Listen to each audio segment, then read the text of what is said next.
Hounds. Welcome to episode 16 of Things That Go Bump in the Night.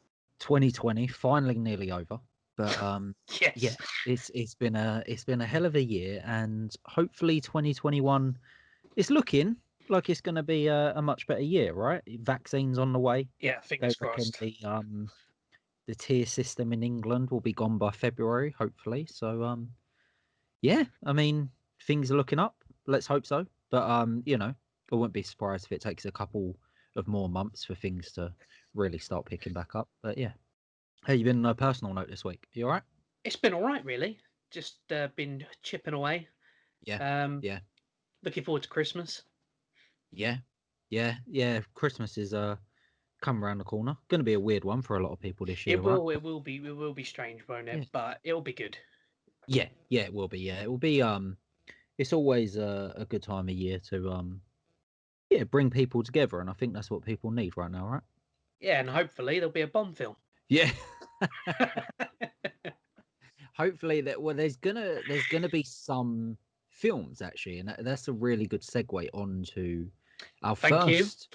Yeah, not bad, mate. Not bad. Our first talking point this week. So I sent you a link from Dread Central Yeah. about Netflix offered Warner Bros. I think is it Warner Bros. Yeah, Netflix offered Warner Bros. $200 million to take Godzilla versus Kong off their hands. That's not bad, is it?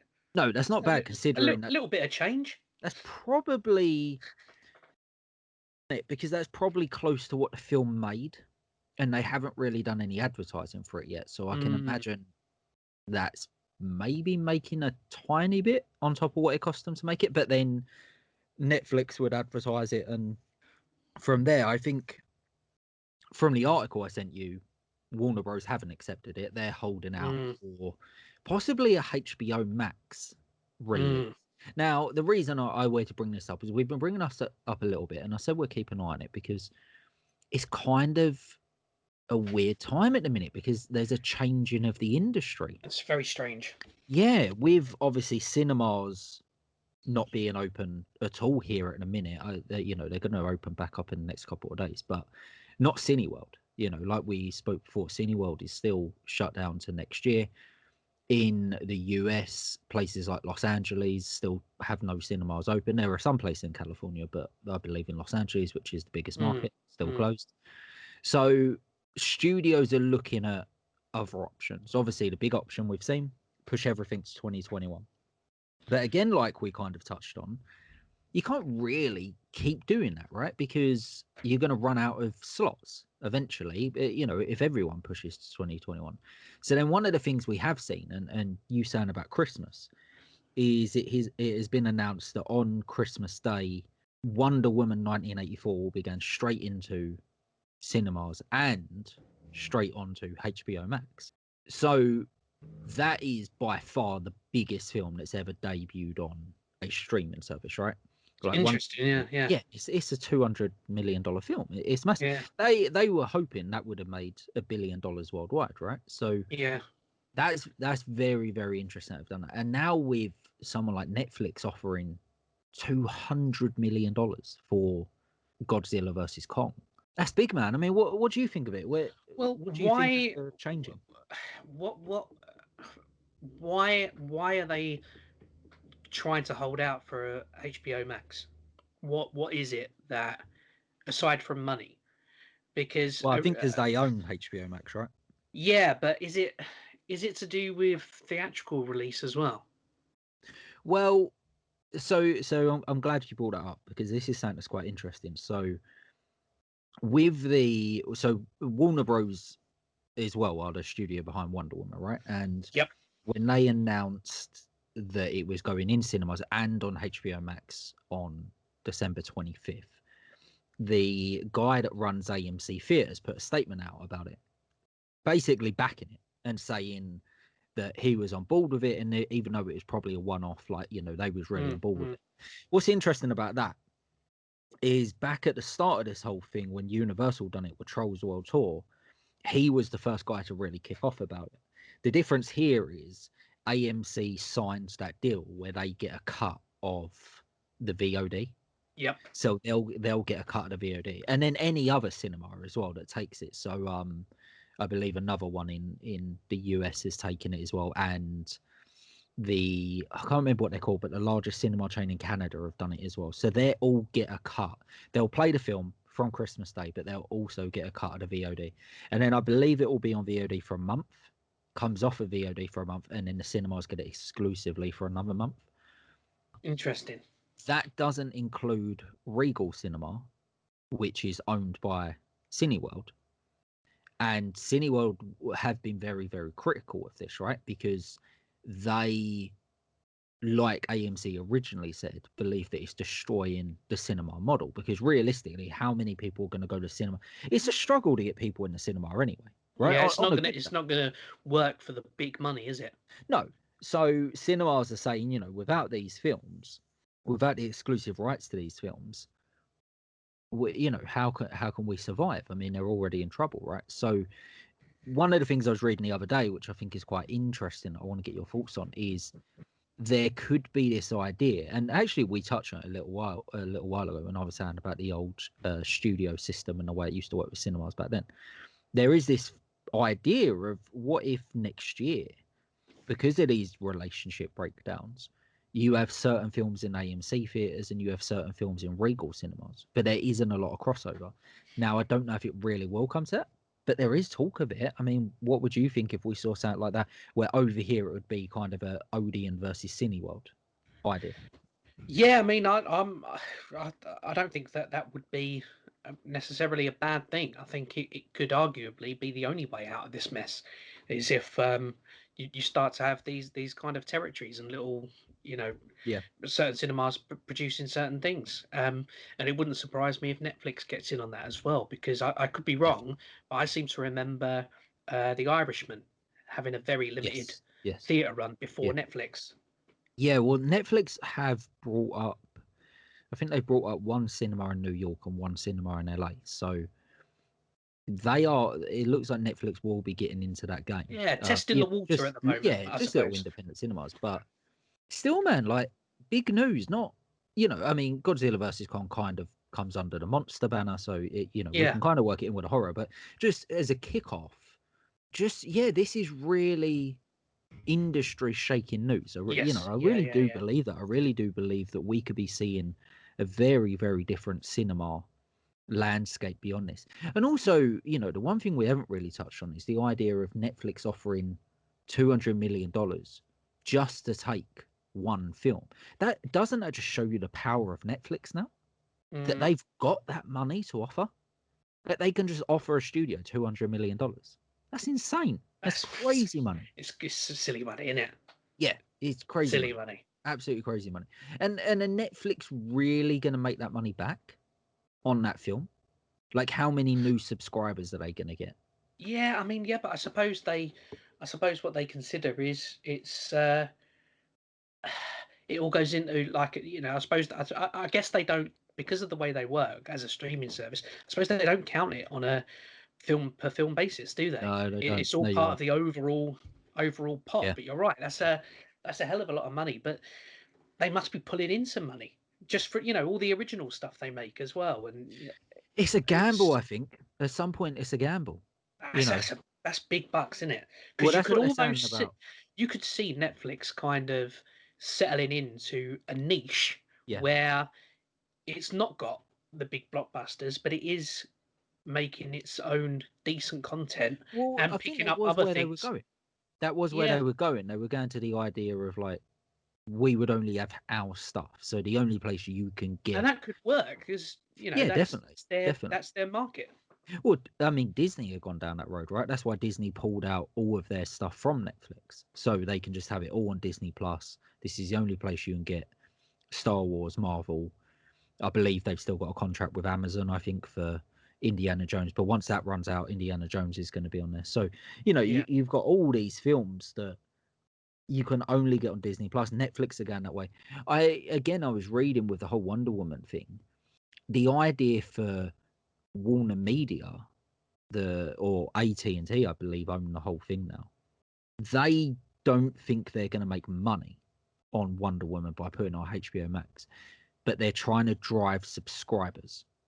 So Mm. if you can drive subscribers with putting Wonder Woman there, like I said, which is the biggest film ever to debut on a stream service by far, you know, it's a $200 million film. It's a blockbuster film. We've never seen a blockbuster film debut on a streaming service before. And yeah, the idea is to build a platform to rival Netflix and to build a platform that is going to have all these subscribers. So it's kind of the Wild West at the minute, isn't it? With Mm. working out how to build these platforms and the best way And forward. And I do wonder you know, why they're chucking this money specifically at Godzilla versus Kong as well. I mean, yeah, don't get me wrong. yeah, I mean, maybe it's maybe a good film, maybe a great film, maybe terrible, but it's it's not for everyone, is it? no, It's not like no, they've no. pitched for James Bond or or I agree. I agree. obviously they probably have to put a lot more for James Bond, but it just seems like a very it's going to have its market, isn't it? Yeah, And yeah. it's probably I don't know Well, men 18 to 35 or there something, isn't were it? then rumours that they were after James Bond, See and that I could understand. I could understand that. apparently the people that own James Bond have a say in the sounds of it, and they wouldn't have it. They want it to go into What, cinema, the so that's whole not being thing or pushed. just the new film?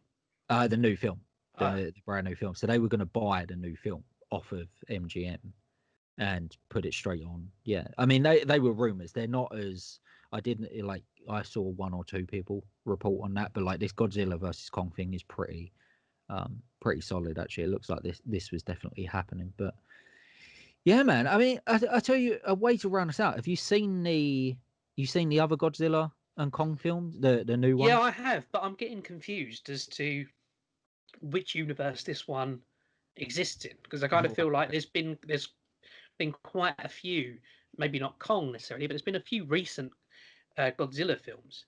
And Yes. I'm, So I'm a this bit is confused where this sits in the landscape. this is to do with the legendary one. So the Gareth Edwards, I think it was 2014 Godzilla, which I really Yeah. liked, had Bryan Cranston in it. So this Um, is a follow up to that one. well, then there, well, kind of, but then after you had a sequel to that last year before. Oh, the one with the big trio of monsters. Yeah, with Millie Bobby Brown from Stranger Things, which Yep. I didn't like that much. I And she's didn't. back in this one, isn't she? Yes, I believe so. Yeah, and yeah, I wasn't as sold on that one, if I'm honest. And then it also brings in Kong Skull Island, so Yep. it's that King Kong that it's bringing in, which again, actually, I didn't mind. Out of the three films, it was definitely Godzilla King of Monsters that unfortunately fell a bit short for me. Which I'm a huge Godzilla fan. Really disappointed actually that That's it the did. only one I haven't seen. I've seen Skull Island. I've seen the Bryan Cranston Yeah, for yeah, for all the length of time he was in it. yeah, Uh, yeah. Godzilla. I haven't seen the King of Monsters one. I know which one it is, but yeah, I've Yeah, not seen. it's I was a little bit disappointed in it, but yeah, it was great seeing all the different creatures, man. That was really cool.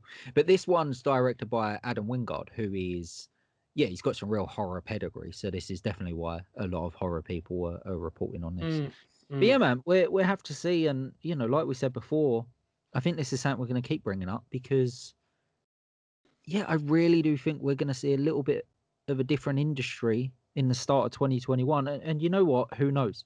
By the end of 2021, could be completely different. It will find its level, won't it? In some form, Yes, it will yes, exist. The theatre industry specifically. It just I doubt very much it will be like it was last year. yes, definitely, definitely.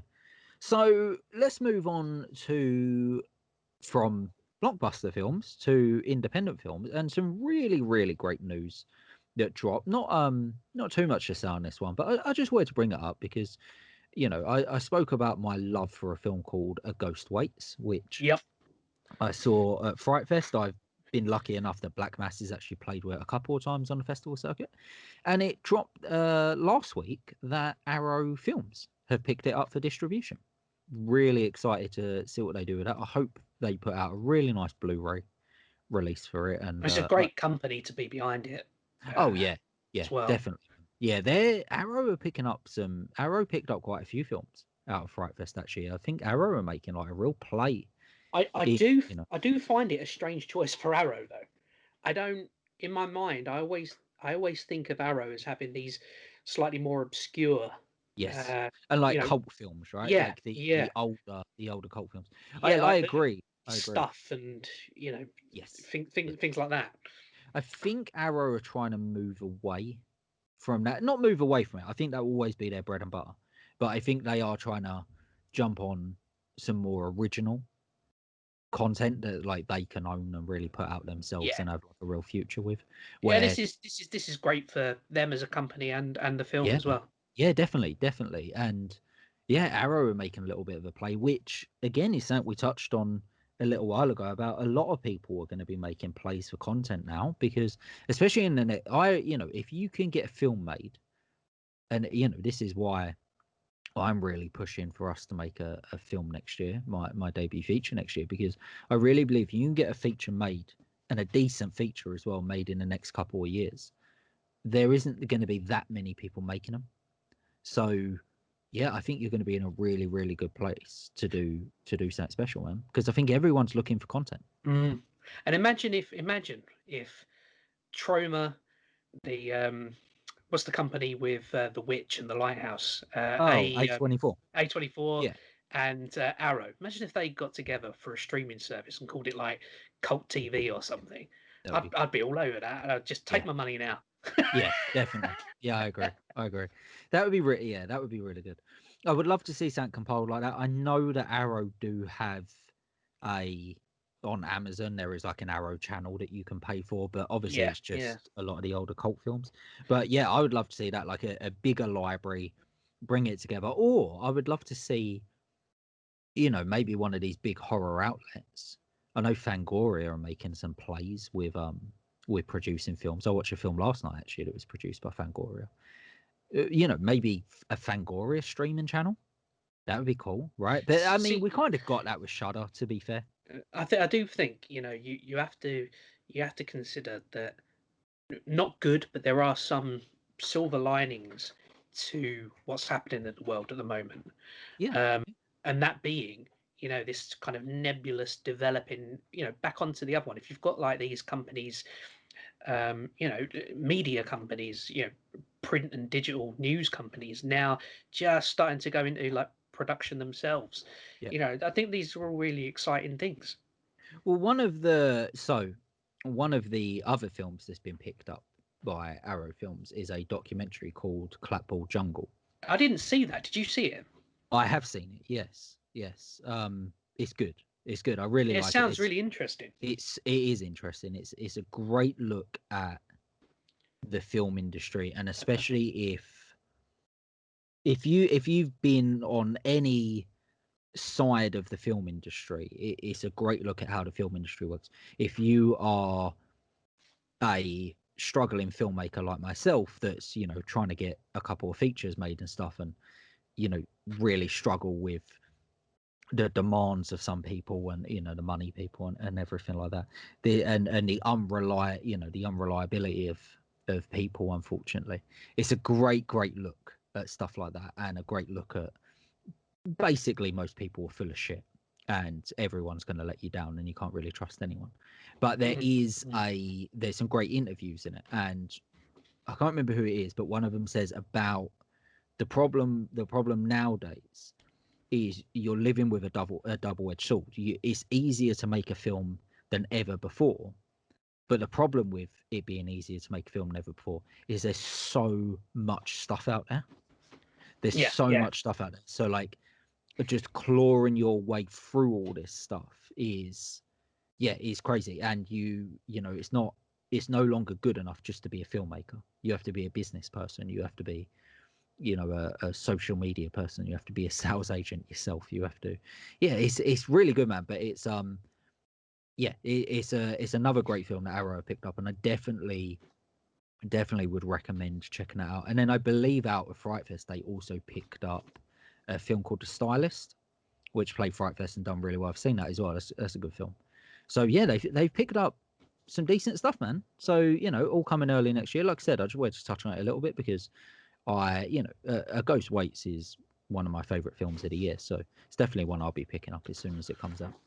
Right. On to a trailer I sent you for a film that was meant to be dropping in cinemas this week, or the back end of last week, I should say. It actually dropped on VOD. I think it's incredible. What, the I film? sent you, yeah, yeah, Oh, yeah, I didn't realise the film's out already. I didn't yeah. It realise. literally it come out on Friday, I Oh believe. man. Oh, Yeah, I didn't. so I rented it straight away, and Where did you get it? Amazon? yes, yeah, I got it straight off Yeah. Amazon. It was like a fiver, something like that to rent. I was like, yeah, can't go wrong. Cheaper than one ticket at the cinema, isn't it? Oh, I might have So that the tonight film, then. yes, yes, do it, dude. Definitely do it. The film is called Possessor. It is by Brandon Cronenberg. What do you think of the trailer, man? So coming into it, and I didn't know anything about this film. I watched the trailer, and I've got to be honest. I thought, yeah, so it looks all right. I probably wouldn't seek it out Okay, particularly. I wasn't overly excited for it. yeah, However, I then thought, okay, let's go and find out some more information about it. Then I find out, okay, it's Brandon Cronenberg, yeah. who, to be fair, I don't think I've seen a lot of his stuff. I mean, this is only his like second feature, I It's think. only his second feature. He made Yeah. a feature before this called Antiviral, which is if you've got Amazon Prime, it's on Amazon Prime. It's very good actually. I really like Antiviral. I've seen it a couple of times. So obviously, knowing he's, I'm sure he's a great artist in his own right, but nevertheless, he's in the shadow of his dad, David Cronenberg, being Yeah. one of the all-time greats. When you Yes. watch the trailer with that in your mind again, you can start to see those little sprinklings of influence there. Of course you can. Yeah. Um, but then I went and I read, the plot of the film, and I thought, and watching the trailer in that context, I thought, yeah, I'm well up for this. It sounds really good. I don't think the trailer did it justice. I just felt like I didn't really know what was going on, basically watching the Yeah. trailer. Yeah. But once I had it explained to me, I see, I get what's going on now. That's a fantastic idea. It sounds brilliant. Yeah, I want to see it now. Now I would go and find it. I highly, highly recommend you do. It's available everywhere. You can rent this from everywhere. But yeah, I rented it from Amazon. Like I said, I believe it was £5, £6. Well worth it. I'll definitely be picking this up when it comes out on Blu-ray. I've already checked actually. I think it comes out on Blu-ray in February. So yeah, I'll definitely be checking it out. I'll definitely be watching it again. It is one of those films that it almost demands a rewatch as soon as you've seen it because there's so much in there and it grabs you and there's so many ideas that I don't think you are going to get everything on the first viewing. But then not in a bad way, in Yeah. a way where it demands you go back and relive that film so you then can understand the stuff that maybe was a little bit hazy to you first of all. It's a great film, man. It's very heavy on the do you know what? I'm not even going to say it. It's very heavy in areas. I Um, think if I commit to watch it this week, then we should make a point to discuss it in the next episode. I tell you what I'd love to do. I would love for us to do our first full review episode of just one film, and I'd love to make it this. Okay, cool. Yeah, Yeah, because we I could do think that. this would honestly, I think there's a lot of discussion to be had around this film. You know what? I will actually rent it again, and I'll do the same. I'll rent it again. We'll both watch it this week, and then we'll do a full review episode.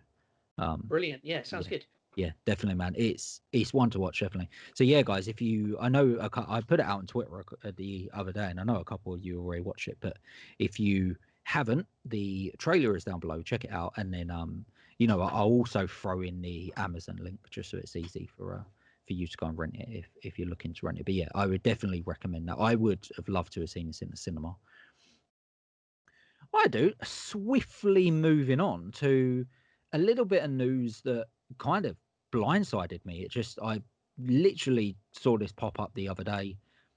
Had no idea about this. I thought this would be one for you because it is the news that Alex Garland is working on a secret low budget horror film. Now, if you don't know, Alex Garland is an incredible writer and director. He is responsible for what I think is one of the greatest debuts in film history, and then follow up the 1-2 punch of Was Ex was his Machina was his debut 28 days later? as a screenwriter, but Yeah, as a yeah. writer director. He released Ex Machina and then Annihilation. which Yeah, I love. I absolutely love it. But yes, you touched on it there. This is why I knew you would really like it. 28. he's a force. He's a false man. He's the writer of 28 Days Later and also Sunshine from Danny Boyle. So yeah, this guy is he's incredible. Is he British? Yes, he is. Yeah, yeah. He's a I believe he was. I believe he was he a novel writer. I believe he's. I don't believe 28 Days Later was his debut as a writer. Actually, I believe he wrote. I think he might have wrote a book, and that got developed into a film. And then I believe he developed the screenplay, and then that's what just Oh, that's turned him interesting. on to screenwriting, man. But what do you think of this? I mean, you're obviously a fan. Just very quickly looked it up. His novel was The Beach. There you go. There you I go. wonder if I'm assuming that's the one that got made into The Beach. The Beach, yeah. The that's Danny Boyle as well, isn't it? I believe he Yeah, is. Yeah. yeah. See So that that? would have been See his. even there, that even if he, I don't know, maybe he did, maybe he didn't have much to do with the film. Oh no, he On wrote the screenplay. so on the just as a quick segue to give people a bit of an understanding of him, I didn't know this film was his, but I can see it now in the context of his other films. On the face of it, you think uh, The Beach, starring a very young, attractive Leonardo DiCaprio, Yeah, probably before he was well known for his significant acting jobs, and you might think, oh yeah, I know what this is going to be like, and it's so strange, very clever. yeah, It's not yeah. at It is. all what you might think on the face of it, or even from like the first half of the film. No, I completely agree. I mean, the guy is. Yeah, I think the guy is such a talent. He also wrote Dread, based on the Judge Dredd comics. Did you see that a couple of years I back? didn't. Which one's that one? The You one not with Carl Urban in the no, lead role. I haven't seen that one. I mean, I'm assuming it wasn't the one, No, wasn't not one the that was Stallone. Sylvester No, Stallone. it's mate. It's really good. I really really like that film. I think that film is outstanding. There's actually there's an interesting little bit of trivia behind that. Actually, they there's rumors that you could almost consider Dredd his first film as a director. Now, he's not credited as a director, that's a completely different person. But there are rumors that on the set, because it was his screenplay and he had uh, all out vision, I think he might have even worked in the comics for a little bit. He basically saw that film through start to finish. I believe some of the cast have said about that. And it's so stylized that you can almost see that, yeah, maybe that was him. Maybe Mm. that was him taking the reins a little bit. And then this year he had a TV series called Depths as well, which is meant to be really good. I haven't seen it, but it's meant to be really good. Yeah. So this guy's a force. The idea of him making a low budget horror film, I believe set in the UK. Oh, I can't wait. Because I mean, again, not to go on about it, but as a creator, even if you don't necessarily like his work, I, I would argue you got to appreciate the innovation there. So, Ex Machina, I really loved. Annihilation, I don't say I dislike it, but I feel like I need to see it again because I Oh, feel without a it doubt. was, but I certainly appreciate, even if I decide, it wasn't for me, Yeah, I yeah. certainly appreciate how novel and interesting it was. Yeah, yeah. And I with Annihilation, man, like it is one of those films you do have to watch a few times. I've seen it 3 or 4 times is now. that I do Natalie really Portman, like it. isn't it? Yes, yeah, yeah. I do really like. Yeah, great cast. Well, Jennifer wasn't that Jason one Leigh, on I believe. Netflix as well that went That off the is stream? that is a Netflix Yeah. thing. Yeah, yeah. That was originally Universal, maybe, and then they had no idea what to do with it, so they sold it to Netflix. Yeah, and it become quite a hit on Netflix. Actually, it was a big film for them. But yeah, I mean, I really like it. Like I said, I watched it quite a few times.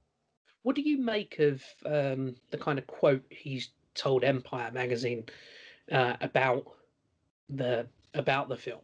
And Yes, it's for quite me, interesting. So, it's, so have you got it in front I'm of not you? sure. Yeah, I've got it in front of me, and I'm not really sure what he's going on about. Right, go on, go on.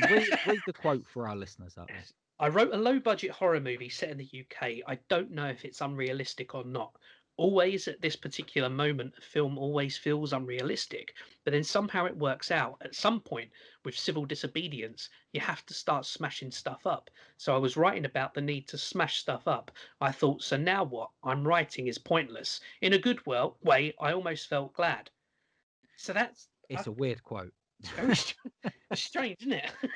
It is a weird quote. So from what I understand, this has, I think the Dread Central article touched on it actually.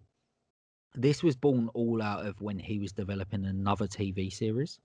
Mm, And the TV series was based around the idea of like protests and stuff, but them not really meaning anything anymore in like this day mm, and age, the way they did. But then the Black Lives Matter movement happened and it completely changed his opinion. He saw that yeah. actually protests still could make a difference, and they wasn't just for show. They, they really meant something to people, and they really and then in other countries you've had Egypt had lots of protests, didn't they, about They did, yeah. their establishment and stuff. So I believe that Mm, mm. it's based around, Hong Kong, and it's yes, yeah, yes, even down to you know our lockdown protests at the moment. yeah, yeah, yeah. So I'm interested to see where he goes with them. I'm very interested in the idea that it's a low budget film. He wants to get it shooting very quickly. Like from the based on what I've read, he hasn't finished the screenplay yet he wants to start shooting in spring of next year. So No, you're that's talking right. Yeah. like you're talking a couple of months to get a film up and running, which on a side note, right, from a filmmaker point of view, again, a filmmaker that is gonna go into production on my debut feature next year, but I do have a few other projects, and they're walking against rain. It has taken me years and years and years to find money for that film. It is not an easy task whatsoever. It does amaze me when someone that has made it, and rightfully so, it obviously does have people ready to go behind him, but when he says oh yeah, I'm writing this idea and we're going to begin in a couple of months, it's yeah, I do love it. It reminds me of when Tarantino said about, I think, one year at the Cannes Film Festival, he said about he was gonna have Inglorious Bastards ready for the following year, and he hadn't even finished the screenplay yet. But then the next year it debuted at Cannes. So it's just amazing how quickly stuff can get turned around Mm. when you've got a bit of a name behind you. And I got to be honest. Alex Garland, even though I know his work, wasn't a known name to me. So when you Oh, sent okay. me this through, Alex Garland working on secret new low budget film, You were I like, who thought, is I thought, Alex Garland? and what? All right, we're scraping the barrel this week, Scott. That's what I thought. And then I read down and I thought, yes. I had no idea who he was. It Yeah, wasn't a name I was familiar with. I'm very familiar with his work, and I love it. And now I know who he is. I can group those things together and go and find more. But yeah, I'm very excited about this. I well, mean, I funnily would always enough, check out his stuff now. I wasn't really aware of who he was until he started directing. And then it wasn't until he started direct, so Ex Machina and then with Annihilation, I was like, oh, okay, what is this guy done anything else? And then like you were just blown away by, oh, he wrote The Beach, he wrote 28 Days, he wrote Sunshine, he wrote Dread. Like, okay, this guy's like got some pedigree. This guy's been Yeah, around for yeah. a while. Like The Beach was what, 2000, 2001, maybe something like It's that. a long time ago. So A long time you're ago. talking about a guy that's got like 20 years Do you know? I pedigree in the think it industry. might even have been in the late 90s. I could be wrong, Right. but it was a long time ago. Yeah, it was very early Early DiCaprio DiCaprio career. Yeah. on. I mean, he made, Curtains DiCaprio. That's yeah. what it was. I mean, a few years previous, he made the biggest film of all time. So, or it But did make the biggest film of all time in Alex Titanic. Alex Garland is someone then who is carving this incredibly respectable career Oh, yeah, without really people yeah. knowing his name. And It's that's weird, that's isn't in it? It's funny itself how is that incredible. happens. It's Yeah. funny how that happens. It really is. I mean, And I assume that's the way he likes it. yes, yeah. I mean that pedigree, man. Like you just look at those credits. How many people Mm, can stack up to that? no, How many that's it's people can incredible. say they they've made they wrote one of the best horror films of all time. They've wrote some of the best sci-fi of all time. Like it's crazy, man. But Like it's 28 Days Later was so innovative. 28 Days. I would argue Sunshine as well. I will Yeah, yeah, always yeah, put yeah, yeah. Sunshine up. I think Sunshine is an incredible film, and I think Ex Machina doesn't get the credit it deserves I love for. that. Oh, it's such a great film, and what it done for special effects. I And kind of feel it got buried a bit at the it time it definitely, came out. I think it yeah, came out with some big, yeah, big films. yeah, yeah. I think so. Like you said, his films are not for everyone. I don't think everyone's going to watch Ex Machina or Annihilation and really get it, Mm, really connect with it, is what I mean. But yeah. if you do connect with it, as I did, I think you really connect with it. I think that's what he does. I think he makes films that you're either like, it's not for me, or you're like, no, this is really for me. This is like really, really up my street. So yeah, I think he's like a real black and white director. You're either, you know, on one side of the fence or the other. But yeah, I mean, for me, I absolutely love him. I can't wait to see what he does for this. We'll definitely keep an eye on it, and yeah, hopefully report on a little bit more. And just as a little segue, Yes. and I think we've got a little bit of time. You mentioned Quentin Tarantino, who reportedly his next film's going to be his last. Apparently so. I mean, he's been saying this for years, hasn't he? He's been saying for This will be years number that this 10, won't it? yeah, he's And I been think he saying that wants he's this going to to get be, out of 10 because he wants a yeah. somewhat perfect filmography. He doesn't want to. He's always, whenever you've seen him in interviews talking about it, he always gives the examples of like Hitchcock and people where he says Mm. they have great careers and then they get to the end and they're running out of ideas and they, I you mean, know, do you he think he's had a miss with anything? I don't think so. I love everything he's done. I love the one that most people would say is a miss. Death Proof is actually one of my favorites. I Yeah, I I love Death. I, I was going to say Death Proof because not that I dislike it, but again, it's one that I need to watch again Yeah, because no, it did when I I first watched it, it Death didn't Proof. blow me away.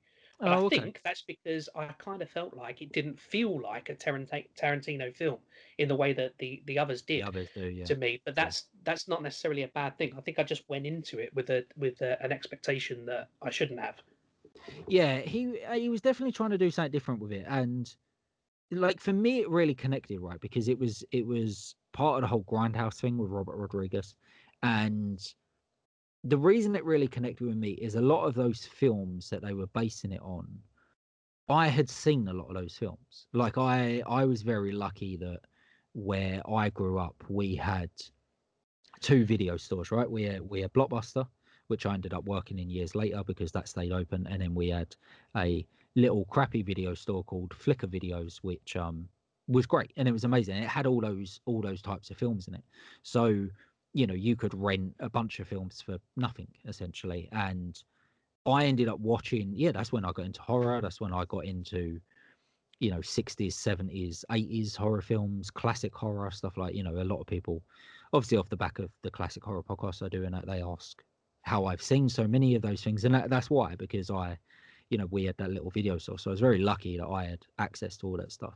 And so then when Tarantino and Rodriguez done Grindhouse, it really spoke to me because I already knew what Grindhouse was. I was already obsessed Yeah. with that era. So, I love that 70s era of cinema. I love the idea of the midnight screenings and the little tiny cinemas in New York and LA and stuff. So it really worked for me on that level. I also do understand why it doesn't connect with other people. It's also like a lot more low budget than his other stuff. He's got a real shine to his work. Death Proof definitely doesn't have that. But See, yeah, I me, actually think for me, I'm not going to say his worst film because I enjoyed it, but the one I'm least enamored with is The Hateful Eight. oh, okay, interesting. I just, it's sandwiched between, let me get this right, Django and Once Upon a Time in Hollywood, I think. Yeah. And both of those, for me, are far superior than The Hateful Eight. Yeah, I It agree. didn't really gel with me. I agree. I found it. I mean, I know this is a ridiculous thing to say for a Tarantino film, but I found it really ridiculously violent and over the top. which again, no, is a Yeah, funny thing to yeah, say in relation to his work. But yeah, just it didn't really do it for me. It didn't do it. I've seen, and all of the actors have been in other films of his, I think, more successfully. yeah. But It's he's what I always would found it like to see is, he has this thing of, this is my Western film, this is my yeah. kung fu movie. I'd love to see him make a horror, and Well, he's touched on it. you could argue, I suppose, that he's been involved with Dusk Till Dawn, Well, but I would argue Death Proof's a horror film. I suppose, yeah, I suppose, Death Proof is a 70s horror film. Yeah, it's done by the way of a nice setup, but it's a slasher film. yeah, Like yeah, it's definitely a slasher film. Yeah, I would argue that with anyone. But yeah, like something a little bit more closer to the to the things that go bump in the night, if you yeah. will. Yeah, I agree. I would like to see it, and he's actually teased that. He's teased about doing an all-out horror film. I don't think anyone has any idea about what his last film will be It because could be any, he's could be teased. anything, couldn't it? Well, he wants to do a third Kill Bill film as well. He's Do you touched know, on. he did Yeah, talk he's touched on about a both. sequel to Pulp Fiction and Reservoir Dogs, didn't he? Yeah, the With Vegas brothers. Yeah. that would do. I mean, I think that ship's passed, and Oh, that ship's definitely it's, past. Yeah. you can't, with the No, best will in the world, you can't do the de-aging no, CGI. no. It That's wouldn't cut it done. in his films. It wouldn't He work. wouldn't do it. He wouldn't do it. No, but Would have been great. I'd like to see him do a novel then, well, or he's. a TV series with different actors. So did you see what dropped? The news that dropped last week that No, he's writing his first novel now, based on Once Upon a Time in Hollywood. oh, that's So it will interesting. be. I didn't So know that. he's always said that. Just imagine pages and pages and pages of dialogue. Well, he says that when he writes a screenplay, he doesn't write what you necessarily call a screenplay. He writes basically a novel. It's Mm. somewhere in between a novel and a screenplay. And then he says every single day on set, he is adapting his own novel to fit to the screen. So he says there's so much stuff that he cuts out because his screenplays are massive. They're huge because, like I said, he writes them as novels. So Mm. yeah, he signed a deal now to write 2 books. So he's writing the novelization of Once Upon a Time in Hollywood, and he's writing a book on 70s cinema, which again is something he always said he'd do. Like he's in all them interviews where he says 10 films. They say, well, what do you do afterwards? And he says, probably become an author. So he said he's got lots of ideas about books he wants to make on 70s cinema and the cinema that influenced him, and then also novelizations of his own films. Yeah. So we'll see. I know he's we don't have it over here, but I know in America on their Netflix, they've got a slightly different version of the Hateful Eight, where it's a series. It's been broke Oh, down okay. into 3 or 4 parts, which which is quite weird because Tarantino has always been very opposed to digital platforms. But I think the reason why that works is that is what the Hateful Eight is. The Hateful Eight is based on old Western serials. Mm. So the idea of getting to break it up into 3 or 4 parts, is probably the best way to watch it. So you saying that one didn't connect with you as much as the others, and I would have to agree. I mean, I do like it, but yeah, it probably Yeah, I didn't connect like it, as but much as just it's Once probably Upon a not Time in Hollywood or number 10 in my Django. rankings of his film. Yes, yeah. So I would like to see that though, and see how that What's plays. what's your number one of his films? Do you know what? It changed all the time, man. It used to be Pulp Fiction, and then it was Reservoir Dogs, and then for a time it was Inglorious. Then yeah, I really like them.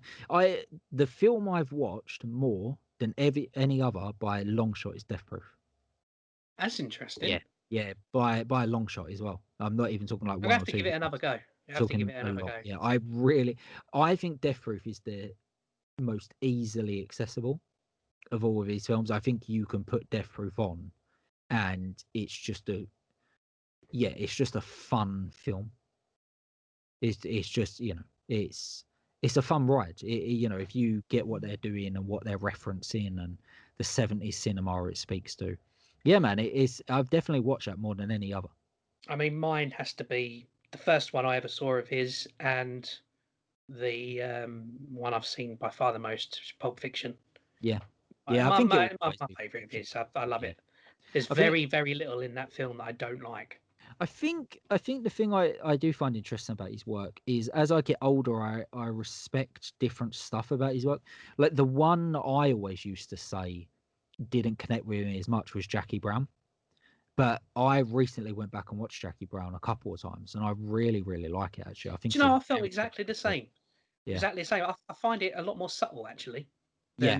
than Pulp Fiction, Well, it's the and I only think. film he's adapted from because it was a novel first, right? Oh, I didn't realise that. Yeah, it was a novel first, so it's the only film he's adapted. So that's why I think it's got a bit of a different voice. Oh, it's good. I do. I agree with you completely. I went back and watched it, and I've got much more affinity for that film now. I kind of place it. It's similar in a way to Pulp Fiction. To me, they go hand in hand and just go off in different paths. Yeah, yeah. I like it, man. I really like it, and I always love Kill Bill as well because Kill Bill was the first Tarantino films I actually got to see in the cinema. Do you know? You I know, think me too. yeah. Actually, The others we were way too young for. We see too. Oh yeah. yeah couldn't Actually, do you go. know? I think the first thing of his I watched, but wasn't really his. Sort of his was probably Dust Till Dawn. It's probably the Oh, okay, first thing of his okay, I watched. yeah. See, I really like that stuff. I really like Robert Rodriguez as well. I think he's Yeah, a great. I love the different stuff he does. I love the stuff that he makes the kids movies, which he yeah. literally makes for his kids. He's That's banned as well. yeah. He's a great. I've got the one of these DVDs I've got, and one of the additional features. Um, do you know? It's not. What's the one with? What's the one with Johnny Depp and he gets his eyes cut out? Once Upon a Time in Mexico. Yeah, and it might be the special features in that. Yes, because he goes around shooting chefs with this pork dish, doesn't he? Oh yeah, Yeah, that's one of his famous. Well, he was very famous for the 10-minute film school thing, and then he started doing the 10-minute cooking school, that's it. didn't Yeah, he? and I Yeah, always remember thinking, where am I going to get banana leaves from? yeah. Yeah, it wasn't as accessible to us, was it? It Yeah, wasn't. Yeah, we you can't go to our supermarkets and get that stuff. But yeah, I think he's done. I think Robert Rodriguez is important to independent cinema as any director has ever been because he, musician as well. yeah, exactly, man. Yeah, he really opened the door. He showed me, for me, he was the first filmmaker that was putting real special features on their DVDs that was like, this is how you make a film. Like, if you've got no money, or you can scrape together a little bit, this is how you make a film.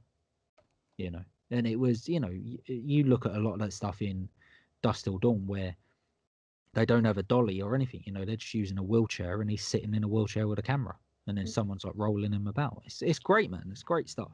Really is. And just not just on a final thought on this. Not my cup of tea, but my kids are overjoyed that Robert Rodriguez's next film is the sequel to Shark Boy and Lava Girl. Yeah, yeah. See, I love that he makes this stuff, man, because he just makes it for his kids. Yeah. And he makes it, yeah, they're not for me either. But Oh, my kids. I mean, my youngest, he's watched that film so many yeah, times, and man, I've started to great. enjoy it as well now. Strange thing to put next to his other work, isn't it? You think, Yeah, how could this be the yeah. same guy? Well, if I'm not wrong, I believe he even credits his son with like a co-writing credit on, I yeah, think on they most came of up with the those. characters. Yeah. It's something that they used to play at home, and Well, he that's said, "You know what? literally, I'm going yeah. to make a film about And it." then I'm going to make a film about it. Yeah. Yeah. Because he has Troublemaker Studios is literally in like Yeah. his backyard in Texas. So he literally shoots everything out of his backyard. Yeah. So, yeah, incredible, man. Like, I think if if we've got any independent filmmakers out there listening that haven't seen that stuff and really want to, dig into the industry a little bit, start there. Yeah, Really yeah, start yeah. there. There's an abundance of stuff now, right? But yeah, I think that's a good place to start. Definitely. All right, dude. So moving on to our final point of the week. As Creep, always, creepy clip. creepy clip of the week.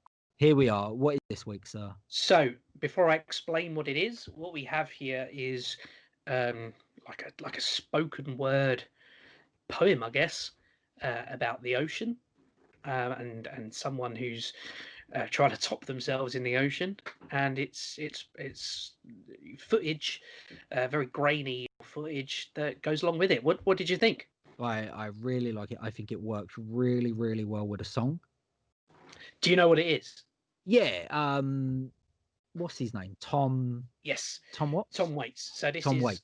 a Tom Waits track called "The Ocean Doesn't Want Me Today" from probably his darkest album, which was Bone Machine. I think sort of mid early 90s, and it's a song that the whole album deals with death and suicide and the end of the world. One of the tracks is called "The Earth Died Screaming," so a lovely jolly little That's nice, isn't it? track. But this one, very, very disturbing, and I do love the ocean. We had that clip before of Moom, Summer Make Good for All of Our Sins, the ocean Yes. themes. And Yes. I just love how he's one of my absolute favorite musicians. I don't want to gush on him too much, but, I love all those sound effects and things he's got going on in the background. It really evokes this sea Yeah. vibe. Yeah, it really does. Now, going along with that, there's no music video to this. So I thought I'm going to check out. I just want to see if I can find if anyone's done a decent, fan video with it. Like Yeah. there was that young lady who did one for the Rammstein track. We had that a few weeks ago, and that was really effective. Yeah, it was, And man. there's loads and loads. You can find loads of different videos for this track, but this one hit me hard. I thought this guy has nailed it, and it's like 10 years old. This track, the guy's got 4 subscribers and like 3 videos on there, and I think it's incredible. I think it's I so really like it. powerful and effective. Yeah, I really like it, man. I think it really works. It really, for those out there that listen to my classic horror podcast, it really reminded me of a film called Carnival of Souls, which is the very first Yeah, film yeah, we covered. And yeah, it really reminds me of that. It's very dreamlike, very, very surreal. It's almost like, it's taking place in this alternative reality. Yeah, it really speaks to you. The best word I can use to describe it is mesmerizing. yeah, Literally mesmerizing. It watched it's very short. It's only like 2 minutes or so. yeah. And the bit that hits me the most, I think, is when he's standing staring at the camera. I find that really creepy. And if you look Yeah, carefully, he's yeah. actually standing on the edge of a building looking down. Right, okay. I didn't notice that. I watched it twice. I watched Yeah. it literally like back to back, and Yeah, I didn't there's notice a it. there's a brief clip where he's staring at the camera. Then the next clip is like a shot of downtown, wherever he is, Yeah. but you can see his feet hanging over the bottom of the screen. Right, And okay. I just suppose that it looks like this guy's trying to kill himself. Yeah, Decides he can't jump, so he goes for the ocean instead. yeah. There's some really great editing with it as well. Mm, I mm. really like there's a shot of I think it's a sign that says beach closed. And when you Yeah, first see it, it's yeah, just yeah, black. It's just black. yeah. But It's then good, isn't it? the lighting effects just light it up a little bit. You see a little bit more of it, a little bit more of it, and then you can read it. But there's also a really, really great edit where within the song, he said there's a line where he says about going into the ocean, basically about, I read it as committing suicide, but then the ocean doesn't want him. And Yeah, there's a really, really great edit where like the guy disappears into the ocean. He's yeah, gone. You can't see him. They cut to something else. And then you hear the line of like the ocean doesn't want him. And then it just cuts to the guy like popping back up out the yeah. water. It's And very you, simple. It's very, yeah, very effective. and you imagine that's the guy. He can't bring himself to keep down Yes. there or Yeah. whatever. Yeah. And the other reason I like it, you watch all these videos and they are all undoubtedly they're all about the sea and the ocean. But this guy, for some reason, has took it upon himself to film like a city as well and walking around a city. And I think that's so interesting and powerful. I think, And I yeah, I agree. Because it really, think he's great. If you look at this guy's account, there's not a lot going on there. I don't know who he is, where he's from, yeah, but it's this crazy. this is really good. I mean, all the other video, he's got a couple of other videos on there that were black and white efforts like this is. So I assume he's done similar things for other songs of people. But man, I was blown away when I saw this. I thought it was brilliant. Yeah, I really like it. The Did you find it creepy though? That's the thing. I mean, I find the music creepy anyway. Yeah, yeah, I did. Yeah, the song is creepy. The song is definitely creepy. Like I said, I think you can read the song quite a few ways. I think the way in which I read it is it's about suicide, I think, Yes, yes, yes. about suicidal thoughts. Yeah, man. It speaks to me. It's very creepy. Like I said, it's very mesmerizing. I love the way it's shot. I think it's shot on maybe Super 8 film that isn't like perfectly exposed. So it's got this very washed out, very blown out And it look to it. changes as well, isn't it? Flickering and Yeah, it's really really good. Yeah, I think it's just I think it's one reel of film. I wouldn't be surprised if there's like very little editing in it, and that's Mm. why you get the flashes of light where they stop recording on the old camera, they start recording again and stuff like that. But it's great, man. I really Good. really do like it. Really really do like it. And yeah, to answer your question, yeah, I Well, definitely do think it's creepy. here's an interesting thing how I came to this because we've done a couple of music ones now. I think this is the third, maybe, and every time, Yeah. no, fourth. And when I always think of doing a music one, there's always a video that pops into my head, and I can't bring myself to do it. I can't because I don't want to talk about it because it Right. affects me so badly. Right. And Interesting. actually, I nearly did it this week because I watched it the other day, and I thought, no, I don't want to talk about it. And Interesting. the the video is Schism by Tool. Right. Okay. I don't know if you know Okay. this one, Yeah, I do. uh, Yeah. and I find it so disturbing, so disturbing. It just Right. I don't know Well, why. I can't put my finger on it. It's like a it's like if who's the guy who did the alien designs? Geiger, oh, Geiger. that Yeah. that guy. And if you mix like his work with Hellraiser, Yeah. it just and that to me sounds brilliant. But there's just something about this I find it really unsettling. And I don't want to talk about it no more. Maybe we have to do a bonus episode. No, Maybe a bonus no, I episode can't. just on that. Please, you send it to me unnamed. Say, watch this. That's it. That's it. That's what I'm doing. Good trick, All right, man. All right, dude. It's been a good one. Yeah, great. Yeah. Yeah. A lot of It's funny. Every time I think it's been a bit of a slow news week, we come to our recording. And I'm like, oh, actually, this is really interesting. This is really interesting. We always find something. I really like it. Yeah. And you know what? It's good to chat horror film, the industry, right? Yes. Yeah, Well, it's always we fun. go off on a tangent now and again, but hey, You have to. That's what all good podcasts are made of. nothing will top our 2 hour Star Wars rant that you Come on. managed to condense down. Oh, mate. I don't know how you did that. I know. I know. It's yeah. I know. I couldn't upload it all. I couldn't. People would have. That was it. We would have Just lost. zone out, as Yeah. nerding out over Star Wars. We would have lost all our subscribers. We would have lost everything. All right, man. All right, dude. It's been a good one. Looking forward to next week. I hope you have a good week, sir. Yep, you too. I'm And yeah, looking forward very much to next Saturday, I believe, which is the 6th, which is the release of the last series of Attack on Titan, oh, which nice. I'm There you very go. happy about. Maybe we can talk about it because it is a Yeah, kind of horror anime, there you but go. Yeah. we'll see. All right, man. All right. Thank you so much for listening again. Really do appreciate everyone out there that listens. If you do like what we're doing, please do subscribe if you haven't already, and give us a thumbs up and maybe a comment below because, as I do say, cheeky little plug, but it does help out the channel. And yeah, until next week, Horror Hounds, stay safe. Cheers, guys. Bye.